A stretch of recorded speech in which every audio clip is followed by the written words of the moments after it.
Hello everyone, I'm the Story Lady. How are you today? Are you well? Woohoo! Look at this, a brilliant book. Oh, it's very shiny in the light, isn't it? Fabulous. I'd like to thank Random House and Macmillan and Cornwall Council for allowing me to read this wonderful book. And it's from the creators of The Dinosaur That Pooped a Planet. Ooh. This is called The Dinosaur That Pooped the Past. It's by Tom Fletcher and Dougie Pointer and illustrated by Gary Parsons. What a fabulous illustrator. Look at those pictures. Hoo-hoo. Highly recommend it. Oops. It's a brand new book. Oh yes. Oh, and at the front of it, it tells you what people think of the book. All the different children. Andrew, age 6, and Poppy May, age 7. Wow. A dinosaur that pooped the past. Some grannies are old. Some grannies are great. And Danny's was turning 1008. He sang "Happy Birthday" with Dinosaur too. Then he asked to go out. There was playing to do. "You cannot go out till your plates are all clean," said Granny while serving up sludge that was green. There were broccoli, eggs and hard Brussels sprouts. The dinosaur slopped the lot into his mouth. Then in 2 seconds, when Gran wasn't looking, it ate Danny's pile of awful gran cooking. "Well done," Granny said. "You've eaten enough. Now you can go out and do awesome, cool stuff." They ran straight to the tree with a swing underneath, but it hadn't been swung since Gran lost her teeth. Can you see? I've moved it up, sorry. They swung back and forth. They went up, they went down. "Hiya," said Dan. "Let's go all the way round." But this wasn't an ordinary swing. It had powers. Powers to turn back the minutes and hours.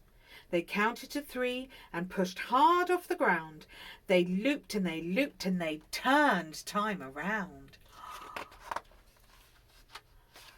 Their heads went all dizzy and started to bend, so Danny held on to his dinosaur friend. Flashes and fizzes and sparkly squeaks, they swung past the Romans, Egyptians and Greeks. Then crack, with a crack, the swing snapped in half. It crash-landed into a land from the past, surrounded by trees of Jurassical size, being watched through the leaves by mischievous eyes. The 3 baby dinos jumped down awesomely. Who called them Dino Dudes?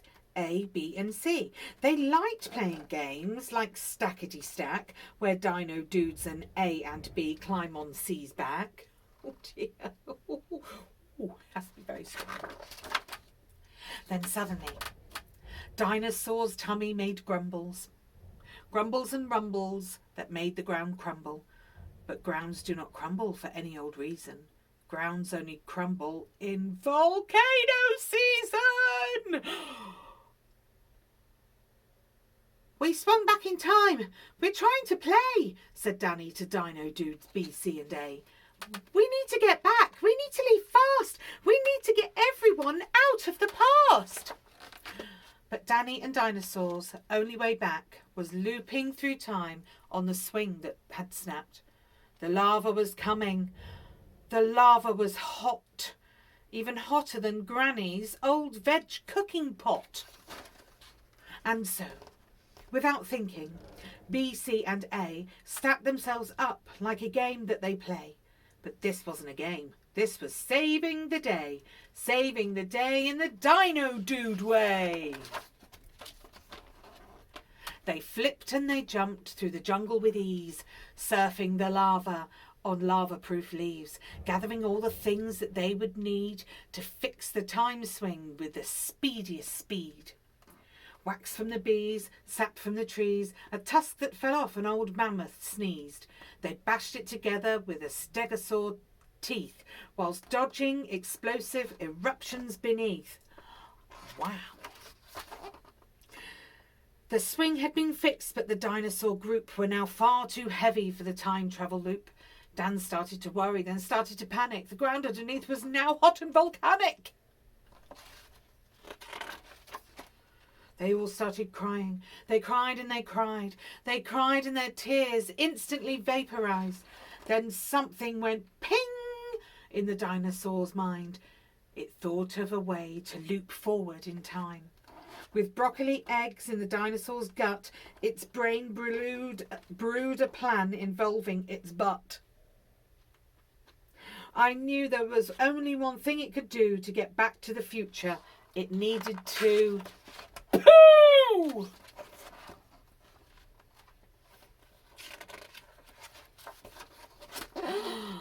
The poop came out fast. It had broccoli power and launched them into 88 miles per hour. It pooped out a pile of Granny's soggy egg veg with Dino Dudes A, B and C on its head. It pooped and it looped them all forward in time, away from the volcanoes and hot lava slime. The Romans and the Trojans were covered in poop. They all got a taste of Gran's broccoli soup. Whilst looping through Egypt, it pooped out a pile, which made a poop pyramid next to the Nile. It popped out the sprouts, its bum did a smelly, and looped out the last piece of poop from its belly. They fell out of time. They'd made it back home. But Danny and Dinosaur weren't on their own. Dino Dudes A, B and C were there too. They travelled through time on the broccoli poo. They all started cheering and jumping around. It seemed like new dinosaur friends had been found. And just when they had all the veg they could take, Birthday Gran served up her broccoli cake.